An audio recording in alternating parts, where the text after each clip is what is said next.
जो जो भी कार्य कहते मैं हर एक कार्य को करता। बस माँ के साथ मैंने भी अपना सारा जीवन उनकी सेवा में लगा दिया।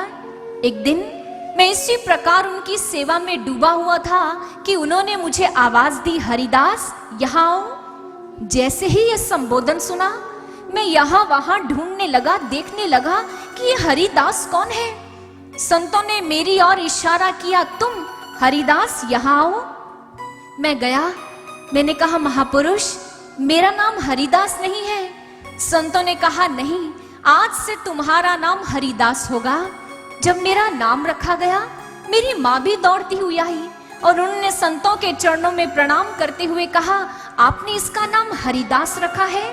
संतों ने कहा, इस बालक के मुखमंडल में हम देख रहे हैं कि ये प्रभु का बहुत बड़ा भक्त बनेगा। प्रभु की भक्ति इसके हृदय में सदा सदा के लिए बस जाएगी। नारायण का नाम इसके मुख से कभी मिटेगा नहीं। ये सदैव नारायण का भक्त बना रहेगा, हरि का दास बना रहेगा। इसलिए हमने इसका नाम हरिदास रखा है। इसके मुखमंडल में हम इसका भविष्य देख पा रहे हैं। इस बालक के जो गुण है, इस बालक के भीतर जो संस्कार हैं, उन संस्कारों को देखकर हम ये स्पष्ट कह सकते हैं कि ये हरि का भक्त बनेगा, हरि का दास बनेगा। सच ही तो है सज्जनों, होनहार बिरवान के होत चिकने पात। जिन पौधों के पत्तों में चिकनाई होती है वो स्पष्ट कर देते हैं कि ये पौधा बड़ा होकर एक छायादार वृक्ष अवश्य बनेगा। जिस बच्चे के अंदर बालपन में ही शुभ संस्कार दिखाई देने लगे, समझ जाइए कि यह भविष्य में एक बड़ा ही सुदृढ़ व्यक्तित्व बनकर निखरेगा और समाज के सहयोग में, समाज के उत्थान में अपना सहयोग अवश्य देगा। उदाहरण के लिए आपको ले चलती हूँ प्रमाणों की नगरी में।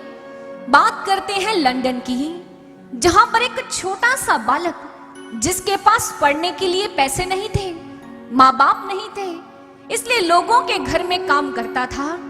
लेकिन जैसे ही लोगों के घरों में काम करके कुछ समय बचता तो हाथों में किताब उठा लेता और पढ़ने लग जाता। उसके आसपास के जो नन्हे नन्हे और बालक थे वो कहते थे, अरे इतनी देर काम करने के बाद तो मन करता है कहीं घूमने जाएं, कुछ अच्छा खाएं, कुछ मनोरंजन करें, लेकिन तू है कि सारा दिन किताबों में डूबा रहता है। अरे लगता है इन्हीं किताबों के द्वारा तू एक दिन इतिहास रच देगा। और यही हुआ। वो बालक नित्य प्रति उन किताबों से पढ़ता रहा और फिर उसने लेखन लिखना आरंभ कर दिया। धीरे धीरे वो इस प्रकार लिखता चला गया कि आज वो एक मशहूर व्यक्तित्व के नाम से जाना जाता है, जिसका नाम है चार्ल्स डिकेंस, जो एक प्रसिद्ध लेखक हैं। बात करते हैं उस समय की जब हमारा देश पराधीनता की जंजीरों में जकड़ा हुआ था। नन्हा सा एक बालक अपने घर में बैठा है। उसकी बहन आई और आकर उससे कहने लगी, भैया ये अंग्रेज मुझे बिल्कुल अच्छे नहीं लगते हैं, दिल करता है इन्हें जल्दी से अपने देश से बाहर निकाल दूं।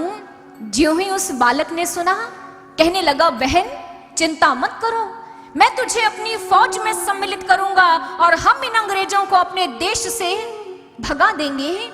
ज्यों ही सुना बहन ने, कहने लगी, भैया फौज? कौन सी फौज? आपकी तो कोई फौज नहीं है। बालक ने कहा, नहीं है तो क्या हुआ, जब मैं बड़ा हो जाऊंगा तो एक फौज का निर्माण करूंगा, जो फौज एक ऐसी क्रांति लाएगी कि इन अंग्रेजों को हमारे देश को छोड़कर जाना होगा। ये वार्ता पास में खड़े पिता सुन रहे थे। पिता ने अपने बालक की ओर देखा, कहने लगे, बेटा ये कैसी बातें कर रहे हो? केवल कहने मात्र से अंग्रेजों को भगा नहीं पाओगे। ये केवल तुम्हारी कथनी है, कथनी, ये करनी कभी नहीं बनेगी। जैसे ही बालक ने सुना, कहने लगा, नहीं पिताश्री, आप देखिएगा, आपका ये नन्हा सा बालक, जिसे आज आप उसकी कथनी कहते हैं, ये इसे करनी में सिद्ध करेगा और एक ऐसी फौज तैयार करेगा जो इस समाज के भीतर क्रांति का बिगुल बजा देगी। और ये बालक कोई और नहीं, कौन हुआ? सुभाष चंद्र बोस, जिन्होंने आजाद हिंद फौज की रचना की और नारा दिया, तुम मुझे खून दो मैं तुम्हें आजादी दूंगा। और उनकी इस पुकार पर कितने नौजवान उठ खड़े हुए अपनी भारत मां को आजाद करवाने के लिए। चलते हैं महाराष्ट्र की भूमि पर, जहां 4 ऐसे छोटे छोटे बच्चे हैं जिनका नाम है निवृत्ति, ज्ञानेश, सोपान और मुक्ति। माता पिता नहीं है, घने वन में यात्रा कर रहे हैं। नन्ही बहन के पांव में कांटा चुभ गया। जैसे ही मुक्ता के पांव में कांटा चुभा, उसके मुख से उफ निकली और भाई वहीं के वहीं रुक गए। ज्ञानदेव ने मुक्ता के पांव को देखा, उसमें कांटा चुभा हुआ था। ज्ञानदेव की आंखों से आंसू बहने लगे। निवृत्ति ने कहा, ज्ञानदेव तुम्हारी आंखों में आंसू क्यों है? ज्ञानदेव ने कहा, भैया देखो ना, हमारी बहन कितनी छोटी है और उसके पांव में कांटा लग गया है। निवृत्ति नाथ ने कहा, ज्ञानदेव ये तो तुम्हारी बहन है और इसके पांव में एक कांटा लगा है और तुम उसे निकाल पाने में असफल हो रहे हो। समाज तो कंटका कीर्ण है, समाज में तो कितने कांटे हैं, कितनी बुराइयां हैं और कितनी समस्याएं हैं। यदि आज तुम मुक्ता के पांव से कांटा नहीं निकाल पाए तो समाज के कांटों को कैसे निकालोगे? अपने जीवन की इस दुर्बलता को दूर करो और मुक्ता के पांव से कांटा निकालो। ये वो बालक हुए, इतिहास साक्षी है कि बालपन में ही इतने ज्ञान वृद्ध हो गए कि इन्होंने समाज को जो दिया वो कोई दे नहीं सकता। निवृत्ति नाथ समाज को निवृत्ति का मार्ग सिखाकर चले गए। ज्ञानदेव ने समाज को ब्रह्म ज्ञान की लौ दिखाई। सोपान मानव के लिए शाश्वत सुख का सोपान बन गया और मुक्ताबाई मानव जाति को मुक्ति की सीढ़ी दिखा गई, मुक्ति का मार्ग दिखा गई। जो उनके बालपन के लक्षण थे, उनके व्यक्तित्व में झलक रहे थे, वो समाज को दिखाई देने लगे। इसलिए सज्जनों, श्री आशुतोष महाराज जी भी कहते हैं कि अगर आप अपने समाज को सुंदर बनाना चाहते हो, अगर समाज को सुदृढ़ बनाना चाहते हो, तो उसके लिए आपको समाज की हर एक इकाई पर काम करना होगा। आपको बालक के मन को सुंदर विचारों से ओतप्रोत करना होगा, उसके व्यक्तित्व को सुंदर बनाना होगा, ताकि जब वो बड़ा हो तो समाज की उन्नति में सहभागी बन सके, सहयोगी बन सके। और व्यक्तित्व की सबसे पहली सीढ़ी है शिक्षा। शिक्षा है जो उसके भीतर सुंदर सुंदर विचारों और सुंदर सुंदर प्रेरणाओं को भरती है। लेकिन अफसोस, हमारे इस भारत में कितने मिलियंस बच्चे ऐसे हैं जो इस शिक्षा से अछूते हैं। कितने ऐसे बच्चे हैं जो आपको रेड लाइट पर मिलेंगे, हाथों में उनके भिक्षा का कटोरा होगा और वो आपसे भिक्षा मांग रहे होंगे। कितने ऐसे बच्चे हैं जो पढ़ना चाहते हैं लेकिन उनके पास पैसे नहीं, धन नहीं, इसलिए वो कूड़ा बीन रहे हैं। कितने ऐसे बच्चे हैं जिनके माता पिता के पास उन्हें पढ़ाने के लिए पैसा नहीं, वो उन्हें काम में लगा देते हैं, वो घरों की सफाइयां करते नजर आते हैं। श्री महाराज जी ने कहा, अगर समाज को सुंदर बनाना है तो समाज के इन बच्चों पर कार्य करना होगा। इसलिए गुरुदेव की छत्र छाया तले दिव्य ज्योति जागृति संस्थान ने एक प्रकल्प आरंभ किया जिसका नाम है मंथन। मंथन वो प्रोजेक्ट है, मंथन वो प्रकल्प है जो अभावग्रस्त बच्चों को शिक्षा प्रदान कर रहा है। वो शिक्षा नहीं जो बाहर के स्कूल्स में दी जाती है, जिससे केवल धन संचित किया जा सकता है, व्यक्तित्व का निर्माण नहीं होता। तभी तो देखिए समाचार पत्र उठाकर किसी स्कूल के बच्चे ने अपने माता पिता को मार दिया, किसी स्कूल के बच्चे ने अपने ही स्कूल के बच्चे को मार दिया। आजकल जो शिक्षा पढ़ाई जा रही है, जो समझाई जा रही है, वो इंसान के व्यक्तित्व को पूर्ण रूप में निखार नहीं पा रही। श्री महाराज जी ने कहा, हमें एक ऐसी शिक्षा देनी है जिससे उनका व्यक्तित्व निखर कर आए।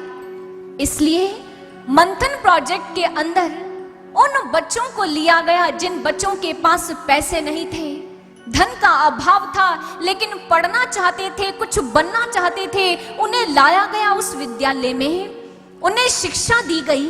शिक्षा के साथ साथ उनके स्वास्थ्य पर भी नजर रखी गई।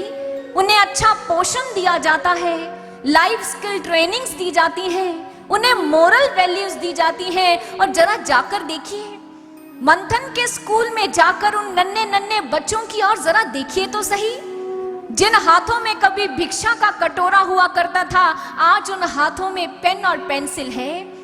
बड़े शौक से वो आपको अपनी किताबें दिखाएंगे, अपनी कॉपीज दिखाएंगे और लिख लिख कर सेंटेंसेस बनाएंगे। उनके चेहरों की जो मुस्कुराहट है वो आपको बताएगी कि उनके जीवन में कितना बड़ा परिवर्तन आया है, उनके जीवन में कितना बड़ा बदलाव आया है। उनसे जाकर पूछिए, बड़े गर्व से कहते हैं मैं डॉक्टर बनूंगा, मैं वैज्ञानिक बनूंगा, मैं इंजीनियर बनूंगा। अच्छा बच्चों, डॉक्टर बन के, इंजीनियर बन के, वैज्ञानिक बनकर करोगे क्या? कहते हैं हम समाज की सेवा करेंगे और समाज के भीतर क्रांति लाएंगे। जो शिक्षा हमने प्राप्त की है यही शिक्षा समाज को भी देंगे और समाज को भी सुंदर बनाएंगे। यही हमारा दायित्व होगा और यही हमारा कर्तव्य होगा। ये वो बालक है, ये वो अवस्था है जिसे तैयार किया जा रहा है गुरुदेव श्री आशुतोष महाराज जी की अनुकंपा से। पूर्ण सद्गुरु के कृपा छत्र तले समाज की इकाई का निर्माण हो रहा है, क्योंकि आज इस अवस्था में उनके भीतर जैसे संस्कार रोपित कर दिए जाएंगे, उनका व्यक्तित्व वैसा ही बन जाएगा। संतों महापुरुष जिनके समक्ष नारद जी खड़े हैं और आज उन्होंने नारद जी का नाम हरिदास रख दिया, क्योंकि नारद जी के भीतर भी बड़े सुंदर सुंदर गुण हैं और वह अपने जीवन की हर एक श्वास को संतों की सेवा में अर्पित कर रहे हैं। एक दिन संत महापुरुष बैठे हैं, प्रभु की कथा बांच रहे हैं और प्रभु की कथा बांचते बांचते उनकी आंखें मुंद गई और जैसे ही नेत्र मुंदे प्रभु का कीर्तन करने लग गए। नारायण की ध्वनि उनके मुख से बरबसी फूट पड़ी। चारों ओर का वायुमंडल नारायण नारायण की ध्वनि से गूंज उठा और जैसे ही हरिदास ने प्रभु के कीर्तन को सुना, उसके कदम बरबसी उनकी ओर खींचे गए। सारे के सारे लोग आकर संतों के समक्ष बैठ गए और हाथ जोड़कर नारायण के कीर्तन में लीन हो गए और वे सब झूमते हुए मस्त हुए क्या गुनगुना रहे हैं।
करता नारायण है, मंगल करता नारायण है। भव भय मोचन कष्ट निवारक सुखदायक है श्री नारायण।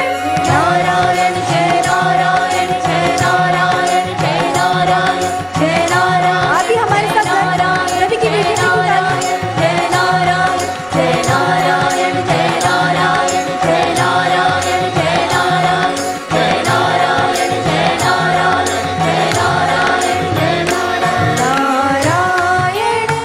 जय जय नारायण नारायण जय जय नारायण नारायण जय जय नारायण नारायण जय जय नारायण। भज मन तू जय जय नारायण, भज मन तू जय जय नारायण। भज नारायण श्री हरि हरि जय नारायण श्री हरि हरि। भज नारायण श्री हरि हरि जय नारायण श्री हरि हरि। भज नारायण श्री हरि हरि जय नारायण श्री हरि हरि। भज नारायण श्री हरि हरि जय नारायण श्री हरि हरि। भज नारायण श्री हरि हरि जय नारायण श्री हरि हरि। भज नारायण श्री हरि हरि जय नारायण श्री हरि हरि।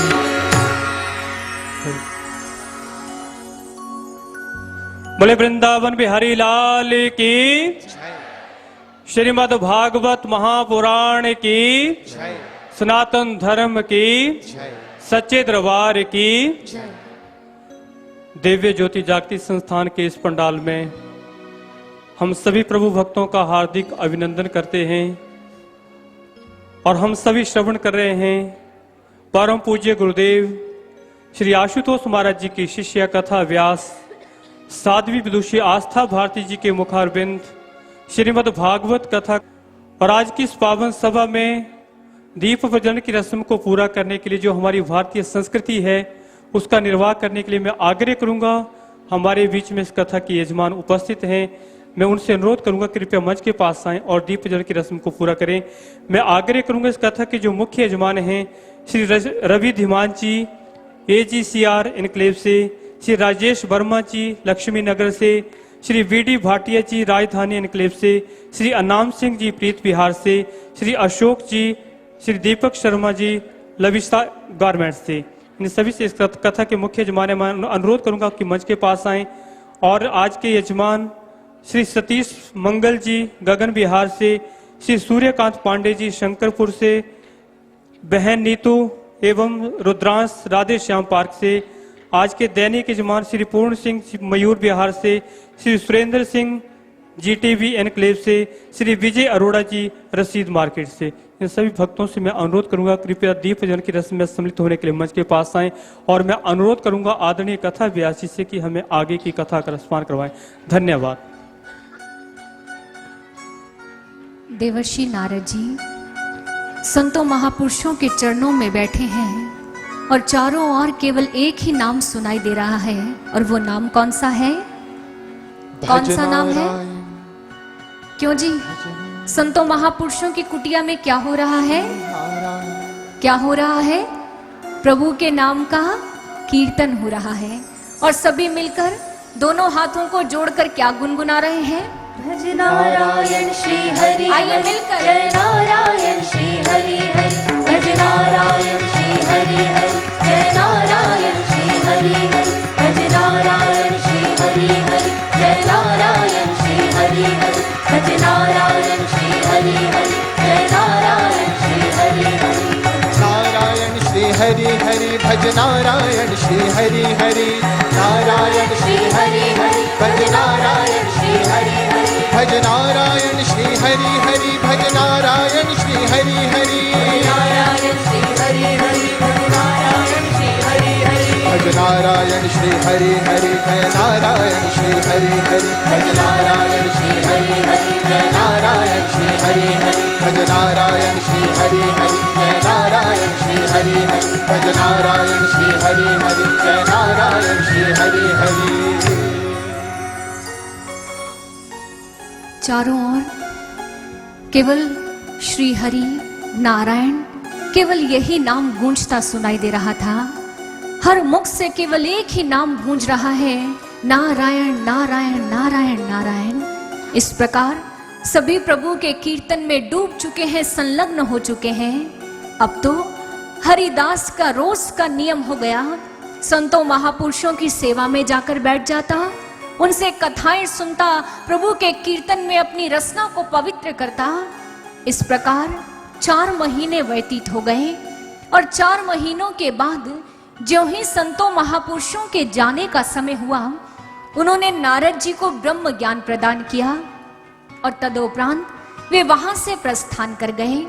देवर्षि नारद जी ने वेदव्यास जी से कहा, हे वेदव्यास जी, आप भगवान श्री कृष्ण के उन्हीं नारायण की लीलाओं को लिखिए, ताकि जब भक्त इसे पढ़े तो उनका जीवन भी नारायण की भक्ति में डूब जाए और उनका जीवन भी कृतार्थ हो जाए।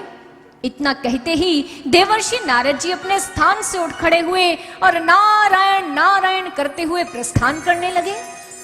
ज्यों ही फिर से प्रस्थान करने लगे, वेदव्यास जी ने फिर से आवाज दी, अरे देवर्षि तनिक रुकिए तो सही, यह तो बताइए कि क्या इस कथा को अधूरा छोड़कर जाएंगे? क्या इस कथा को पूरा नहीं करेंगे? संतों महापुरुषों के जाने के बाद आपके जीवन में क्या हुआ, जरा वो भी तो कह सुनाइए। देवर्षि नारद जी कहने लगे, वेदव्यास जी, लगता है आज पूरी कथा सुनकर ही रहेंगे। फिर जाकर बैठ गए और वेदव्यास जी से कहने लगे, नारायण नारायण, बस मुझे तो मेरे प्रभु का वो ज्ञान मिल गया। अब तो मैं नेत्रों को मूंद कर प्रभु की ध्यान साधना में डूब गया। धीरे धीरे मेरी माँ और मैं, हम दोनों बड़ा सुंदर जीवन जी रहे थे। एक दिन मेरी माँ जैसे ही घर से बाहर निकली, एक सर्प ने उन्हें डस लिया और उनका प्राणांत हो गया। माँ की मृत्यु को सुनते ही देखते ही मैंने अपने गृह का त्याग कर दिया, उत्तर दिशा की ओर चला गया। चलते चलते मेरा शरीर और मेरी इंद्रियां शिथिल पड़ने लगी। नदी में जाकर स्नान किया, आचमन किया, जलपान किया और फिर एक पीपल के वृक्ष के नीचे जाकर मैं ध्यान में बैठ गया। जानते हैं, जैसे ही मैं ध्यान में बैठा, मैंने अपने नेत्र मूंदे, उसी क्षण मैंने अपने अंतर जगत में नारायण के भव्य स्वरूप का दर्शन किया, लेकिन केवल मात्र पल भर के लिए। एक झलक दिखाकर मेरे नारायण अंतर्धान हो गए, मेरे नेत्र खुल गए और मैं यहाँ वहां अपने प्रभु को ढूंढने लगा। नारायण, हे श्री हरि, आप कहाँ हैं प्रभु, मुझे दर्शन दीजिए। इस प्रकार जब मुझे प्रभु की खोज में ढूंढते ढूंढते बहुत समय व्यतीत हो गया, तभी प्रभु की सुंदर सी वाणी आकाशवाणी के रूप में प्रकट हुई। हे निष्पाप बालक, तुम्हें मेरी प्राप्ति करवाने के लिए ही मैंने तुम्हारे भीतर अपने दर्शन की केवल मात्र एक झलक दी है, ताकि तुम्हारी प्यास और अधिक बढ़ सके। इस जन्म में तुम्हें हमारी प्राप्ति नहीं होगी, शीघ्र ही प्रलय काल आएगा और तुम्हारी ये देह समाप्त हो जाएगी और उसके उपरांत तुम जिस शरीर को धारण करोगे उसमें तुम हमारे दास बन जाओगे, तुम्हें हमारी भक्ति मिलेगी। इतना कहकर आकाशवाणी बंद हो गई। कुछ ही समय में प्रलय आई और ब्रह्मा जी ने अपनी सारी सृष्टि को समेट लिया। ब्रह्मा जी के श्वास के साथ नारद जी भी उनके भीतर प्रस्थान कर गए और पुनः जब ब्रह्मा जी ने सृष्टि का सृजन करने का सोचा, तब ब्रह्मा जी के द्वारा ही देवर्षि नारद जी का प्रकटीकरण हुआ। बस वेदव्यास जी उसी दिन से इन वीणा की तारों पर केवल श्री हरि का नाम ही गूंजता है। इस मुख पर सदैव श्री हरि की धुन चढ़ी रहती है, इस हृदय में सदैव नारायण का दर्शन होता है। मेरा जीवन धन्य हो गया, मेरा जीवन सार्थक हो गया। नारायण नारायण की ध्वनि आज देवर्षि नारद जी के मुख से बरबस फिर से फूट पड़ी और अपने वीणा, अपनी खड़ताल को बजाते हुए वेदव्यास जी से कहा, वेदव्यास जी अब आज्ञा दीजिए, मैं चला। नारायण नारायण करते हुए वहां से प्रस्थान कर गए और वेदव्यास जी से कहा, जिन लोगों का मन विषय भोगों की कामना से आतुर है, उनके लिए प्रभु का नाम संकीर्तन ही इस भव सागर से पार हो जाने की नौका है। आप भगवान श्री कृष्ण की लीलाओं को लिखिए और उनके जीवन को एक सुंदर मार्ग दीजिए। देवर्षि नारद जी के द्वारा प्रेरणा को पाया और वेदव्यास जी तल्लीन हो गए श्रीमद् भागवत महापुराण की रचना करने के लिए।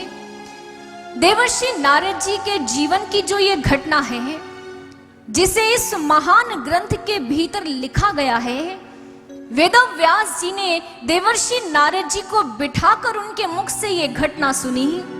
सोचिए, दो महापुरुष आपस में बैठकर कोई वार्ता कर रहे हैं।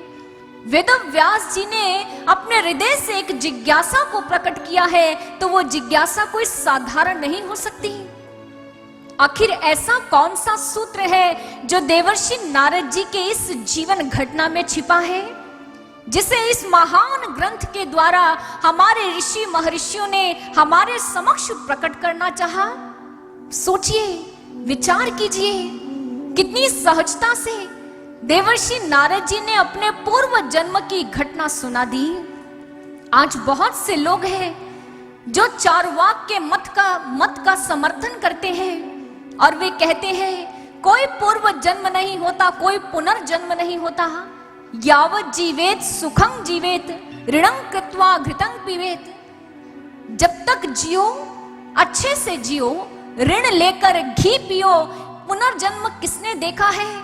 इसलिए जो मिला है इस जीवन में मिला है, इस मानव तन को पाया है, तो विषय भोगों में अपने जीवन को व्यतीत कर दो। यही इस जीवन का एक ध्येय है।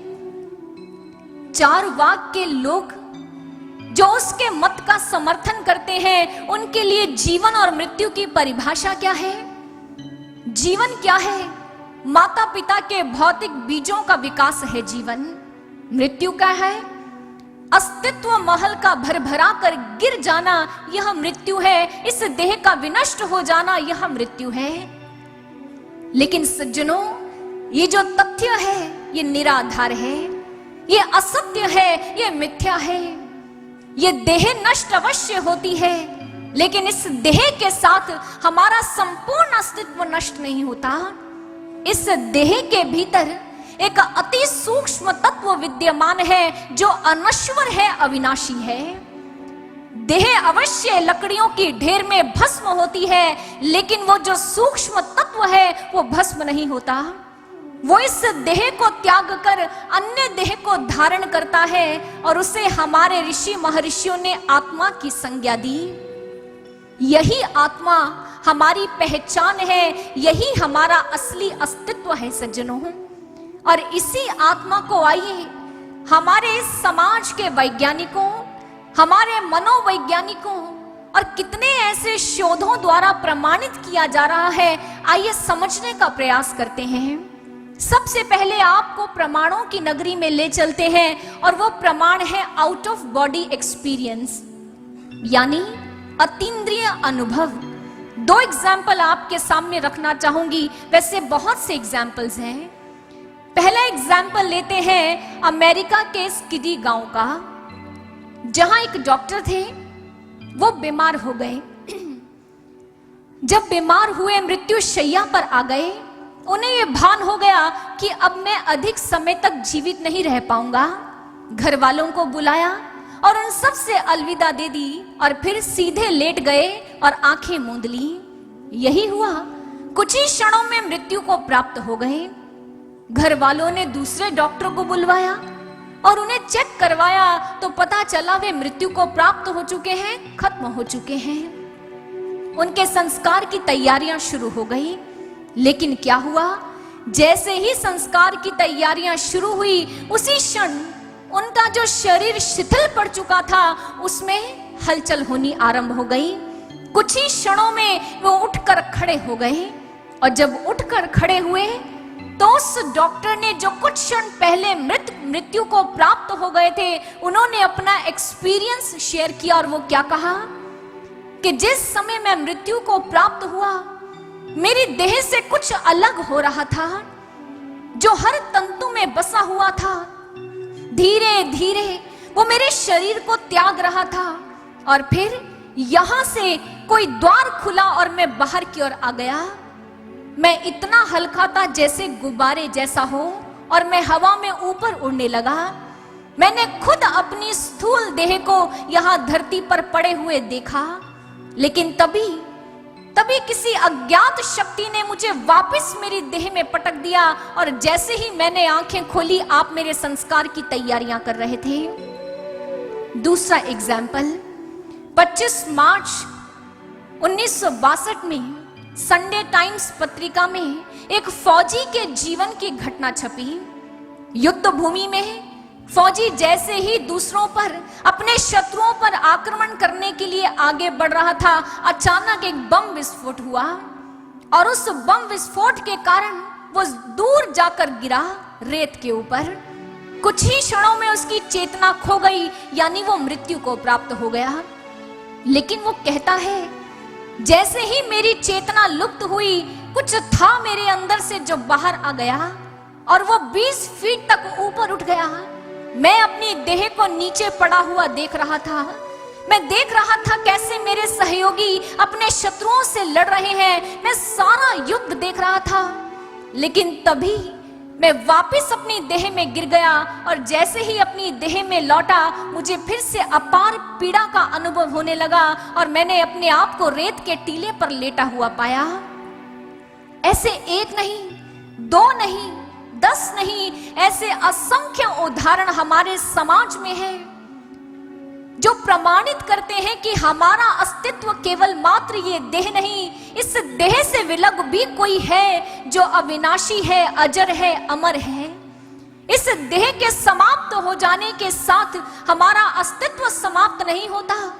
इसमें अति सूक्ष्म तत्व विद्यमान है जिसे आत्मा कहते हैं, और वो आत्मा एक देह को छोड़कर अन्य देह को धारण करती है और अनवरत यात्रा करती रहती है। चलिए चलते हैं मनोवैज्ञानिकों की विचारधारा में, जाकर उनसे पूछते हैं कि वो हमारा अस्तित्व क्या मानते हैं। फ्राइड जैसे मनोवैज्ञानिक के शिष्य हुए कार्ल युंग, जिन्होंने स्वतंत्र जिज्ञासा की। वो जिज्ञासा क्या थी कि हमारा अस्तित्व क्या है? क्या है मेरा अस्तित्व? क्या मैं मात्र एक देह हूं या मैं किसी असीमित तत्व से जुड़ा हुआ हूं?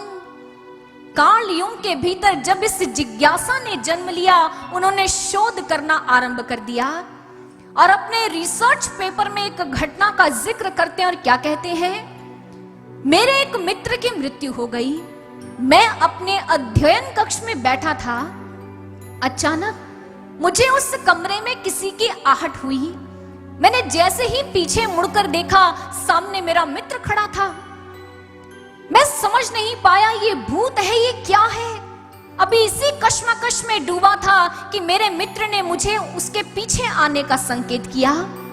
मैं बिना कुछ सोचे समझे उसके पीछे चल दिया। वो मुझे अपने घर में ले गया, अपनी बैठक में गया और अलमारी के पास एक स्टूल पड़ा था, उस पर चढ़कर उसने अलमारी के ऊपर से कुछ किताबें उठाई। 5 किताबें थी और लाल रंग की उस पर आवरण था, कवर चढ़ा हुआ था। इतना देखते ही मेरी आंखें खुल गई। सुबह हुई, सबसे पहले मैं अपने मित्र के घर गया, उसकी पत्नी से बैठक में जाने की अनुमति मांगी और जब मैं बैठक में गया तो मैं हैरान हो गया। वैसी ही अलमारी और उसके पास वैसा ही स्टूल पड़ा है। स्टूल पर चढ़कर जब मैंने ऊपर हाथ दिया तो वहां 5 किताबें थी जिसकी कवरिंग रेड कलर की थी और उसका शीर्षक क्या था, legacy of death. Carl Jung जैसा मनोवैज्ञानिक जिसके जीवन में ऐसे कितने अनुभव हुए और उन अनुभवों ने उस मनोवैज्ञानिक की विचारधारा को बदल दिया। वो सोच में पड़ गया कि वो कौन सी शक्ति है जो देह के भस्मीभूत हो जाने पर भी मिटती नहीं है। शरीर को दफन भी कर दिया जाए तो भी वो गतिमान रहती है और ज्ञान के प्रकाश से युक्त है। वो शक्ति कौन सी है? ना तो मनोवैज्ञानिक इसका उत्तर ढूंढ पाए, ना हमारे वैज्ञानिक इसका उत्तर ढूंढ पाए। लेकिन हमारे संतों महापुरुषों ने इसका उत्तर बड़े सहज ढंग से प्राप्त कर लिया। ले चलती हूं आपको उपनिषदों के काल में, जहां एक नन्हा सा बालक है और उसका नाम है नचिकेता। सुना होगा ये नाम। पिता ने उसे यम को अर्पित कर दिया।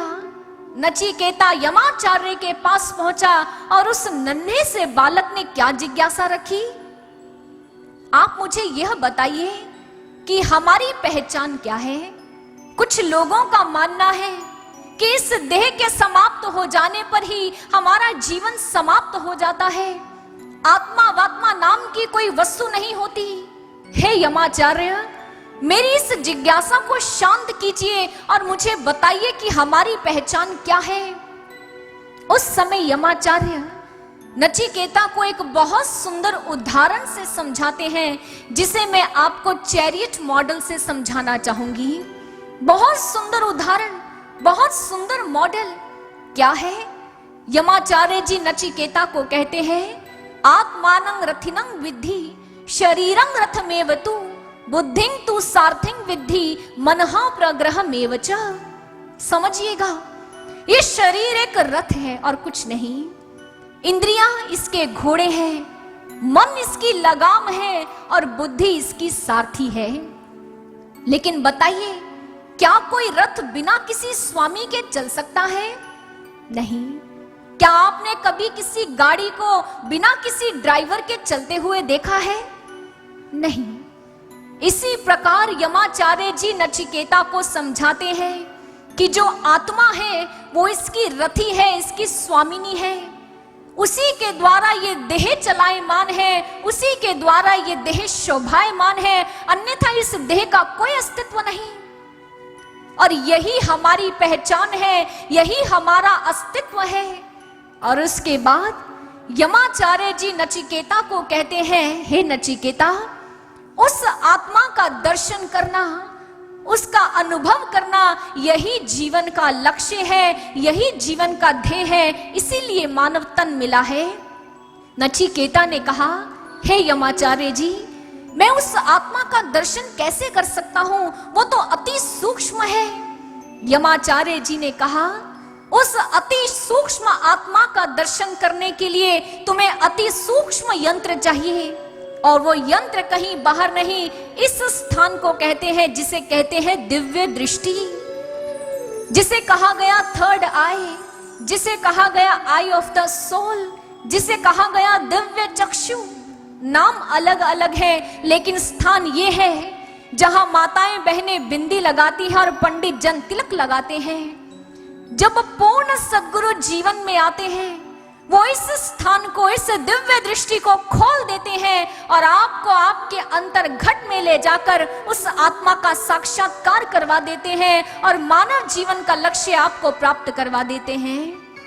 यही जीवन का एकमात्र लक्ष्य है, जिसकी प्राप्ति के लिए हमें ये मानव तन मिला। सोचकर देखिए, 84 लाख के कितने जीव जंतु हैं। अगर आपसे पूछा जाए कि आपके पास जो ये मानव तन है, आप इसको किसी के साथ भी एक्सचेंज कर सकते हो, तो बताइए किसके साथ करोगे? आपके पास ऑफर है कि आप 84 लाख के किसी भी जीव जंतु के साथ अपना मानव तन एक्सचेंज कर लो। क्या कर लोगे? करोगे? ये मानव तन दे दीजिए, घोड़ा, हाथी, कुछ भी बन जाइए, क्या तैयार हो? क्यों जी, आपसे पूछ रही हूं। इस मानव तन को दे दो और इसके बदले में 84 लाख की कोई भी योनि ले लो। आपके लिए ऑफर है, बताइए लेंगे? कौन कौन है जो लेने के लिए तैयार है? जरा हाथ खड़ा करके बताओ। दूर से ही सब ऐसे ऐसे कर रहे हैं, नहीं जी नहीं चाहिए, ये ऑफर नहीं चाहिए। क्यों? क्यों नहीं चाहिए ये ऑफर? ऐसा क्या है इस मानव तन में जो उस 84 लाख योनियों में नहीं है? ऐसी कौन सी उपलब्धि इस मानव तन में होगी जो वहां नहीं हो सकती? केवल मात्र एक उपलब्धि है, बड़े भाग्य मानुष तनु पावा, सुर दुर्लभ सब ग्रंथनि गावा, साधन धाम मोक्ष कर द्वारा, पाई न जेहि परलोक सवारा। ये मानव तन साधन है उस आत्मा के साक्षात्कार करने का, उस परमात्मा को देखने का। कबीर दास जी जब उन्होंने समाज की स्थिति को देखा, बड़े सुंदर शब्दों में कहा, कबीरा वा दिन याद कर, पग ऊपर तल शीश, मृत मंडल में आयकर बिसर गयो जगदीश। उस दिन को याद कर जब तू मां के गर्भ में उल्टा लटका था। उस गर्भ की अग्नि से बचने के लिए तूने निरंतर प्रार्थना की थी कि हे प्रभु, मुझे मानव तन दो, मुझे साधन दो, ताकि मैं आपकी भक्ति कर सकूं, मैं आपसे जुड़ सकूं, मैं आपकी भक्ति कर सकूं। कबीर दास जी कहते हैं क्यों, क्या हुआ? जब भगवान ने कृपा कर दी, प्रार्थना को स्वीकार कर लिया, मानव तन दे दिया, तो उस जगदीश को ही बिसर गए, उसे ही भूल गए। इसलिए सज्जनों, संतों, महापुरुषों ने ऐसी ऐसी कथाओं और सभाओं का आयोजन किया, ताकि इन कथाओं के माध्यम से, इन सभाओं के माध्यम से मानव को जगाया जा सके, उसे उसके वचन का, उसे उसके इकरार का, जो उस इकरार को भगवान से किया था, उसे याद दिलाया जा सके। ब्रह्मानंद जी ने बड़ी सुंदर वाणी की रचना की, और अपनी उस सुंदर सी रचना से वो संपूर्ण मानव जाति को जागृत कर रहे हैं और एक आह्वान कर रहे हैं कि जागो, उठो और अपने लक्ष्य को प्राप्त करो। जो इकरार किया था, जो प्रभु को वचन दिया था, उसे पूरा करने का समय आ गया है। उठो और जागो।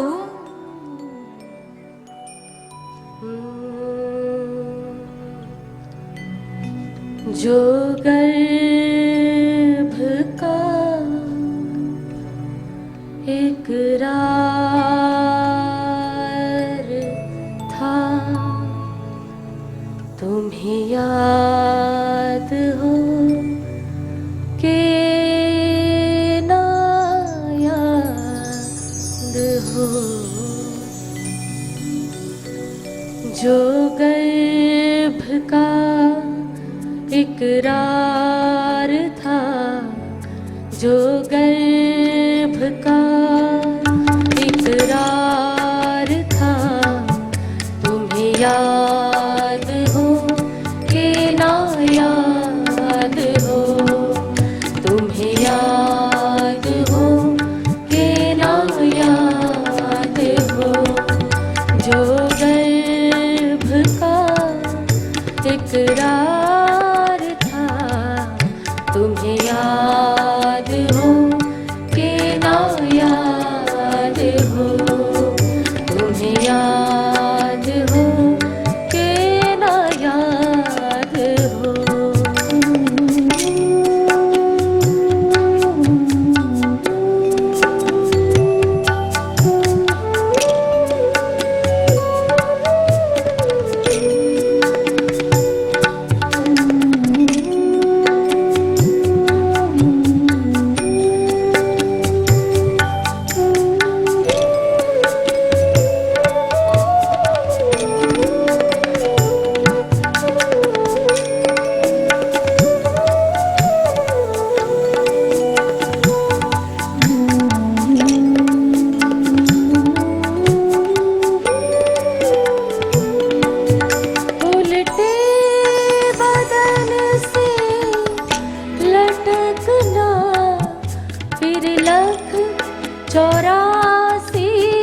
भटकना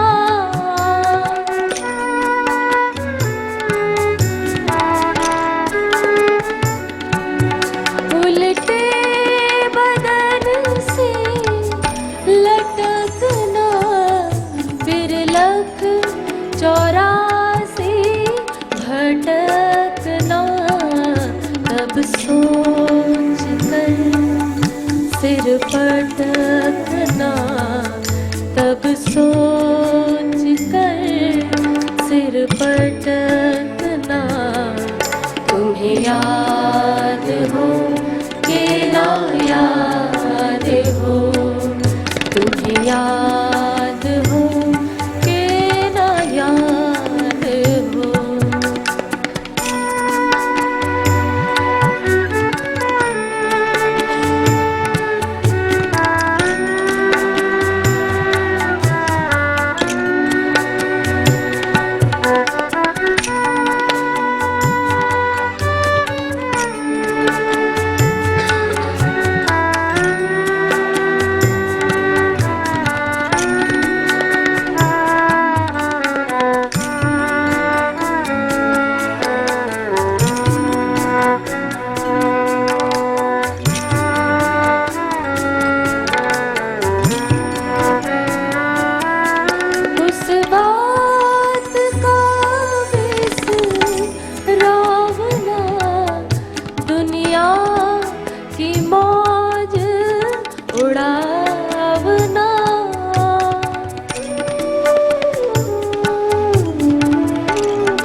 को बेस रावना, दुनिया की मौज उड़ावना, ब्रह्मानंद फिर दुख पावना, ब्रह्मानंद फिर दुख पावना।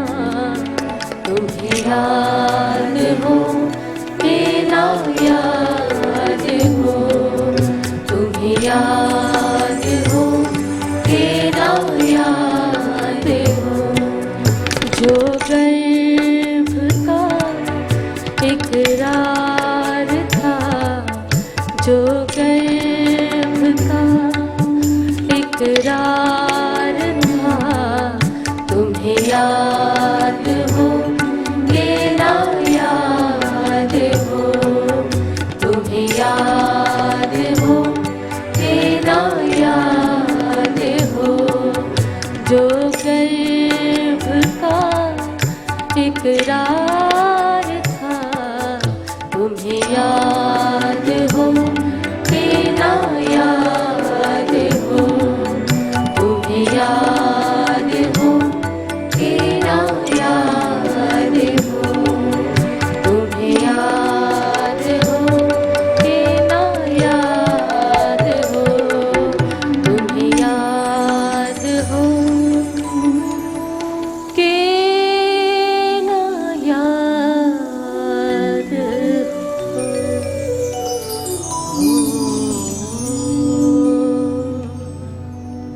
जो गर्भ का इकरार था, हे मानव, जो तू प्रभु को वचन देकर आया था, जो तूने प्रभु से वादा किया था, क्या वो वादा याद है?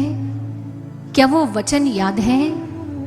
तुझे भक्ति करने के लिए मानव तन मिला, प्रभु की प्राप्ति करने के लिए एक साधन मिला। क्या तूने उस साधन का लाभ कमाया? क्या उस साधन से प्रभु की भक्ति की? हमारे महापुरुषों ने हमें झकझोरा, हमें जगाया, ताकि हम अपने कर्तव्यों के प्रति सचेत हो पाएं। इसलिए नहीं हमारे शास्त्र ग्रंथों में यूं ही लिख दिया गया, अरे वा आत्मा श्रोतव्यो मंतव्यो द्रष्टव्यो, कि उस आत्मा के बारे में सुनो, मनन करो, एनालिसिस करो और उसका दर्शन करो। ये आपके जीवन का लक्ष्य है। आवागमन के चक्र से मुक्ति पाने के लिए ये जो पीड़ा है, ये जो 84 लाख की योनियां हैं, जिसमें से भटक कर निकल कर हम मानव तन को पाते हैं और प्रभु से प्रार्थना करते हैं, प्रभु ये मानव तन दीजिए, हम आपको पा सके। इस आवागमन के चक्र को दूर करने का, काटने का केवल मात्र एक उपाय है, और वह है प्रभु की भक्ति। वह है आत्मा का साक्षात्कार, जिसके लिए हमें जन्म मिला है। तो सज्जनों, जो प्रभु को वचन दिया, जो प्रभु से वादा किया, उस वादे का स्मरण कीजिए और उस लक्ष्य की प्राप्ति करिए। ये कथा आपको यही समझाने आई है। और देवर्षि नारद जी ने जो अपने पूर्व जन्म की गाथा सुनाई, वह गाथा भी हमें यही समझाना चाहती है कि इस आवागमन के चक्र से मुक्त होना है तो प्रभु को प्राप्त करो। तदोपरांत वेद व्यास जी इस महान ग्रंथ में उस समय का वर्णन कर रहे हैं जिस समय महाभारत का युद्ध विराम को प्राप्त हो गया, दुर्योधन का वध हो गया। लेकिन ज्यों ही अश्वत्थामा ने अपने मित्र दुर्योधन का वध देखा, आक्रोश में आ गया और उसने क्या किया? आक्रोश में आकर उसने द्रौपदी के 5 पुत्रों को मृत्यु दे दी। तदोपरांत अर्जुन ने उसके मस्तक पर बनी हुई मणि को निकाल दिया और इससे अश्वत्थामा और प्रतिशोध की अग्नि में जलने लगा और उसने बिना सोच बिना विचार ब्रह्मास्त्र का उपयोग उत्तरा के गर्भ पर कर दिया। जैसे ही उत्तरा के गर्भ पर ब्रह्मास्त्र छोड़ा, अट्टहास करता हुआ कृष्ण की ओर देखने लगा, कहने लगा, केशव, द्रौपदी के 5 पुत्रों को तो मैं पहले ही यम के द्वार पर पहुंचा चुका हूं और अब उत्तरा के गर्भ को नष्ट नष्ट कर मैं पांडवों का वंश निर्मूल कर दूंगा। देखता हूं कि तुम इन पांडवों का संरक्षण कैसे करते हो। ज्यों ही अश्वत्थामा के इस कुकृत्य को देखा, भगवान कृष्ण आक्रोश में आ गए। कहने लगे, नराधम, अवश्य ही इस ब्रह्मास्त्र का जो प्रभाव है वो बड़ा ही अधिक होगा। हो सकता है उससे उत्तरा का गर्भ नष्ट हो जाए, उसके गर्भ से निकलने वाला शिशु मृत्यु को प्राप्त हो जाए, लेकिन मैं केशव, मैं द्वारिकाधीश उसे जीवन दूंगा, जीवन, उसे लंबी आयु दूंगा। लेकिन तुझे ना तो जीवन मिलेगा ना ही मृत्यु मिलेगी। तूने तो गर्भ में पल रहे शिशु पर आक्रमण किया है, तूने प्रभु के प्रसाद का अनादर किया है। इसलिए मैं द्वारिकाधीश आज तुझे श्राप देता हूं कि तू 3000 वर्षों तक इस धरती पर भटकता रहेगा। जन समुदाय में तू बैठ नहीं पाएगा, तेरी देह से रक्त और पीप की दुर्गंध उठती रहेगी और तेरा जन्म व्यर्थ हो जाएगा, अनर्थ हो जाएगा। इतना कहकर द्वारिकाधीश तो शांत हो गए। अश्वत्थामा ने श्राप पा लिया और अब व्याकुल सा हुआ दौड़ गया वनों की ओर। भगवान श्री कृष्ण ने वचन दिया कि उत्तरा के गर्भ का संरक्षण मैं करूंगा, और संरक्षण का वचन देकर भगवान श्री कृष्ण द्वारिका जाने के लिए सज्ज हो गए। भगवान श्री कृष्ण तैयारियां पूर्ण कर चुके हैं। पांडवों ने उन्हें विदा देने के लिए तैयारी भी कर ली, लेकिन बुआ कुंती वो इन सब बातों से अनभिज्ञ है और हस्तिनापुर के राजभवन में भ्रमण कर रही है। एक एक वस्तु को स्पर्श करती है, एक एक स्थान पर जाकर पूर्व स्मृतियों में डूब रही है। एक स्थान पर जाकर कुंती खड़ी हुई और उसे याद आया, जब दुर्योधन ने भीम को विष दिया, उस समय मैं यहीं पर भयभीत हिरणी की मानिंद अपने 5 पुत्रों को गले से लगाए बैठी थी।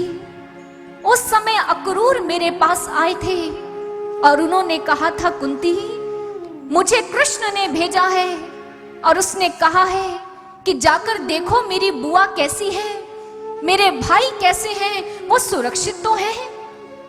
जिसने ना तो आज तक अपनी बुआ को कभी देखा, जिसने नाश तो आज तक अपनी बुआ से कभी कोई भेंट की, उसे मेरे दुखों का पता कैसे चल गया। फिर पहुंच गई राज्यसभा के भीतर।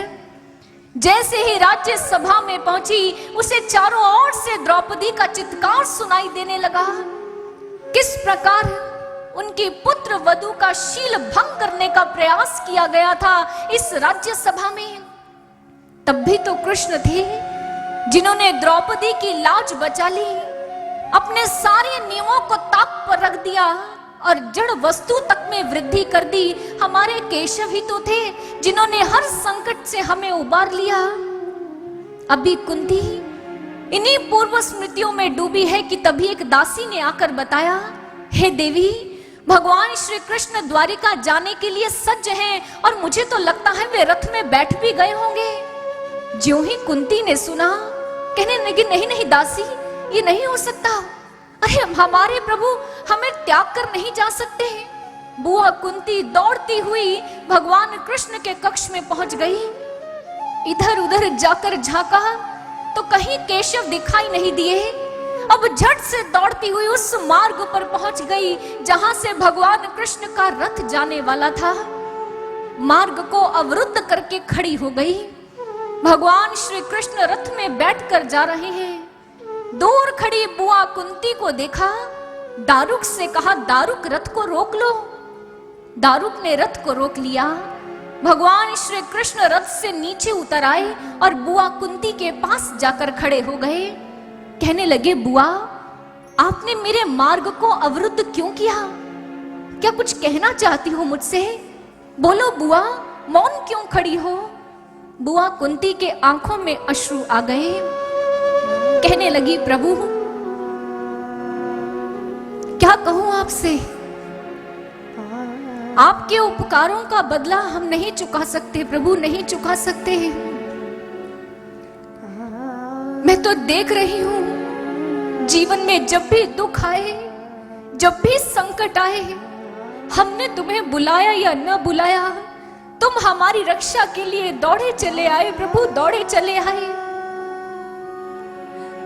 अभी हस्तिनापुर के राजमहल में मैं आप ही के उपकारों को याद कर रही थी प्रभु। जब भीम को विष दिया गया, उस विष को अमृत में बदलने वाला कौन था प्रभु? आप ही तो थे। भरी सभा में द्रौपदी का शील भंग करने का प्रयास किया गया। द्रौपदी की लाज बचाने वाला कौन था प्रभु? आप ही तो थे। महाभारत जैसी युद्ध भूमि में आप अर्जुन के सारथी बनकर खड़े हो गए और उसे विजयश्री कर दिया। हे नारायण, हे द्वारिकाधीश, आपके उपकारों का बदला हम चुका नहीं पाएंगे प्रभु। बस एक विनती आपसे करना चाहती हूँ प्रभु, बस एक मांग है जो आपसे मांगना चाहती हूँ। जो ही भगवान कृष्ण ने सुना, कहने लगे बुआ मांगो, क्या मांगना चाहती हो? बुआ कुंती ने अपनी झोली फैला दी, कहने लगी भीगी रहे मेरी आत्मा भक्ति के सागर में, रंगों की ऐसी बरसात मांगती हूँ, खो ना जाऊं कहीं विकारों की घनी वादियों में, तेरे चरणों की हो जाना खाक मांगती हूँ। नम रहे ये आंखें सदा तेरी याद में, हे केशव आंसुओं की ऐसी सौगात मांगती हूँ। अगर कुछ देना ही चाहते हो तो प्रभु इस कुंती की झोली में विपदाएं डाल दो, इस कुंती की झोली में दुख डाल दो प्रभु, दुख डाल दो। जो ही कृष्ण ने सुना, कहने लगे बुआ सारी दुनिया मुझसे धन मांगती है, संपदा मांगती है, वैभव मांगती है, और आप मुझसे दुख मांग रही हैं। बुआ कुंती ने कहा हाँ प्रभु, जब भी जीवन में दुख आए आप हमारे पास खड़े थे। ऐसे सुखों का क्या करूं प्रभु कि मेरे प्रभु ही हमें छोड़कर जा रहे हैं। नहीं प्रभु नहीं, आप हमारा त्याग करके मत जाइए प्रभु, हमें छोड़कर मत जाइए। विपत्तियों के भंवर में तुम ही हमारे साथ थे, अनाथ राहों पर भी तेरी कृपा के ही हाथ थे। फिर आज सुखों की वादियों में क्यों तन्हा घुमा रहे हो? क्यों अकेला छोड़कर हमें शाम जा रहे हो? भीम की विष खीर थी या लाक्षागृह की आग थी? द्रौपदी की भरी सभा में जब जा रही लाज थी? तेरे चरणों की आहट का तब हर घड़ी एहसास था। जिसने बचाया था हमें वो तेरा कृपा प्रसाद था। फिर आज विरह की आग देकर क्यों तपाने जा रहे हो? क्यों अकेला छोड़कर हमें शाम जा रहे हो? कृपा लुटाई बहुत हम पर, इतनी और कृपा कर दो। दुनिया भर के सारे संकट मेरी झोली में भर दो। संकट ही तो हर पल हमें तुम्हारी याद दिलाते हैं। वो सुख साधन किस काम के भगवान जो दिल से तुम्हें भुलाते हैं। कर अनाथ बूढ़ी आंखों को क्यों रुलाने जा रहे हो? क्यों अकेला छोड़कर हमें शाम जा रहे हो? क्यों अकेला छोड़कर हमें शाम जा रहे हो? क्यों अकेला छोड़कर हमें शाम जा रहे हो?